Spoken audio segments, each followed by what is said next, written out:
અત્યારે હાલમાં આવી મોટી ખબર, દહેગામ અમદાવાદ રોડ ઉપર ઉમિયા માતાના મંદિર પાસે ડમ્પર અને બાઇક અકસ્માતમાં નાંદોલ ગામના 19 વર્ષીય યુવાનનું મોત નીપજ્યું છે. આની વિગતવાર વાત કરવામાં આવે તો મૃતક યુવાનો હર્ષ રાકેશભાઈ પ્રજાપતિ પોતાનું બાઇક લઈને નરોડા તરફ જઈ રહ્યા હતા, ત્યારે ભારે વરસાદને કારણે આગળ ધીમી ગતિએ જઈ રહેલા ડમ્પર સાથે અકસ્માત સર્જાયો હતો. આની વિગતવાર વાત કરવામાં આવે તો મૃતક યુવાનો એન્જિનિયરિંગમાં અભ્યાસની સાથે અમદાવાદમાં ખાનગી નોકરી પણ કરતો હતો.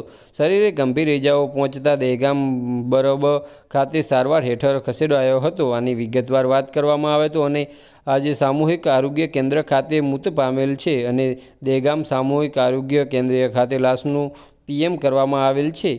આની વિગતવાર વાત કરવામાં આવે તો તેમની યુવાનના મોતથી સમગ્ર ગામમાં મોતનું શોકું ફરી વળ્યું હતું. બસ આજ માટે આટલું જ, અને અમારી યુટ્યુબ ચેનલ પર નવા હોય તો લાઇક, શેર અને સબસ્ક્રાઈબ કરી દેજો. ધન્યવાદ.